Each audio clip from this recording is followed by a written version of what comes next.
All right, so here we go, getting started on day 5 of our kitchen remodel process. This is my brother Neil and I. Neil's in the white shirt, and I am in the black shirt. The first projects for this day, I wanted to get some electrical work finished up for the peninsula, where we're going to have a bar on the peninsula, and I wanted to add some additional electrical boxes in there so we have plenty of electric for food processors or waffle maker or whatever random stuff my wife wants to cook with.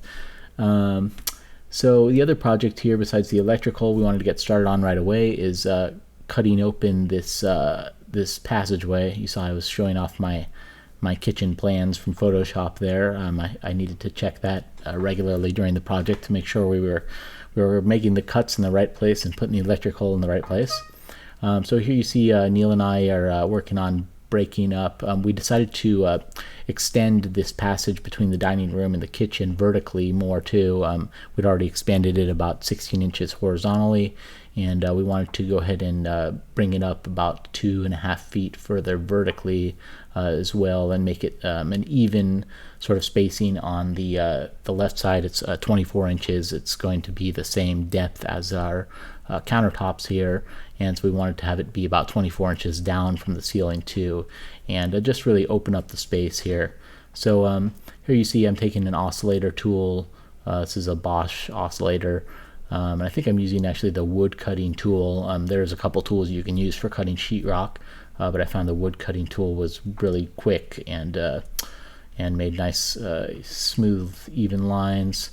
So we're just cutting out the sheetrock here for the area we're going to take out. We don't want to take out any more sheetrock than we have to, because it's a pain to replace it later. And now I've got the Sawzall, and outside you can see Ernie and Eddie helping out with building these IKEA section cabinets, which I'll talk more about as we progress into that phase. Here you see I've got the Sawzall going. Neil and I are breaking this section out, and now we have it pretty much broken out here. The next thing we have to do with this is we need to reroute this electrical line. This is a switch box for the dining room chandelier, and so I'm breaking apart here, or getting it putting some stuff on the floor to keep it clean here, but breaking apart this electrical box. We've of course turned off the electric. I'm no electrical expert. I've just sort of taught myself, but when in doubt, make sure you turn off all the breakers and test it. But yeah, so here we've got we rerouted this electrical line, and I'm prepping to move this switch box just over on the wall. And now now we're taking a look over here. It's on the right wall here. So yeah, I have Ernie and his buddy Carlos helping out today, and I wanted to get them started on just replacing some of the sheetrock here. I finished up all the electrical work in this wall, so it's ready to be sealed up. And we just wanted to get some of the sheetrocking and some of the dirty work, the mudding and the drywall sanding done here, so we could move on to cabinets soon. And so here you see Carlos and Ernie are working on putting some sheetrock up. Neil, my brother Neil, you see he's working on the passageway here. He's putting in new 2x4 header boards, and working on figuring out the trimming for this passageway.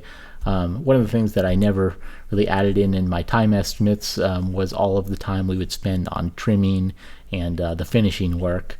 And of course that ended up being probably dozens of hours total, mostly of my time during the project, just doing trim work and mudding and sanding and remudding and finishing, just to get a nice clean look in the end. So yeah, opening this passageway ended up being a little more work than we were thinking originally, but we're definitely glad we did it, because it really creates more of an open concept feeling. It lets a lot more light in between from the kitchen to the dining room and vice versa, and just feels much more connected. So it really turned out great. So here we go. Oh yeah, I had Ernie working on drywalling the rest of the soffit box too. We finished up all the electrical the previous day for the soffit box, so that was ready to be sheetrocked. Here you see Neil putting in extra 2x4 and just securing this new header in place.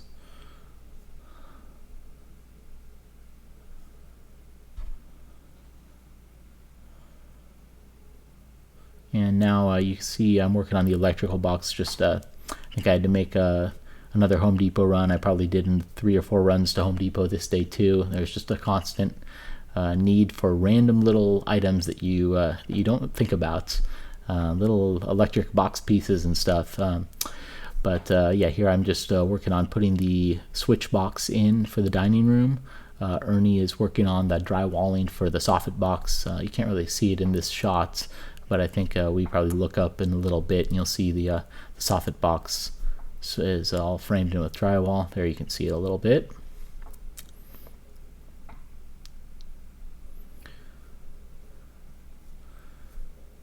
And so also this day we had Carlos outside. I bought a bunch of a new floor trim, base trim for the kitchen area, the bathrooms, and a bunch of trim pieces for this passageway we're working on. And so we had Carlos paint those outside while we were working on all this stuff inside. Here you see Neil working on putting the main inside trim pieces for the doorway here in.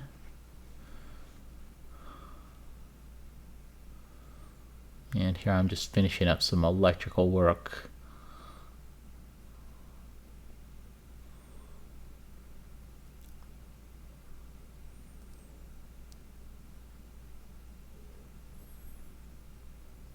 All right, so you see here Carlos on the right hand side is taping up this sheetrock before mudding, and we're just trying to smooth out this wall a bit. We're not too worried about making this this back wall perfect. We're not going to worry about painting it either, because it's going to be completely covered by cabinets that are even taller than the previous ones we had, and take up all of that space basically, besides a very short strip we determined that we are going to paint in. So at this point, yeah, we're all finished with electrical. We have the lights back on. Finishing up the sheetrocking up top on the soffit box. And you see Carlos there mudding this area on the wall. I ended up having to go over this several times just to get a nice smooth texture on the wall. And then also I ended up going back with the texturing gun later to match the texture of the existing walls. That you'll see in a couple days video. So here we're cleaning up the floor. The next plan for this day was to go ahead and grout this section of the floor, so the next day we could start installing the cabinets, and we'd have the grout already down underneath where the cabinets are going to be. The IKEA kitchen cabinets, the section cabinets, that they pretty much recommend that you go ahead and have a finished floor underneath. I think you can go ahead and build out like a 2x4 or otherwise a base under the cabinets and block it out as an alternative.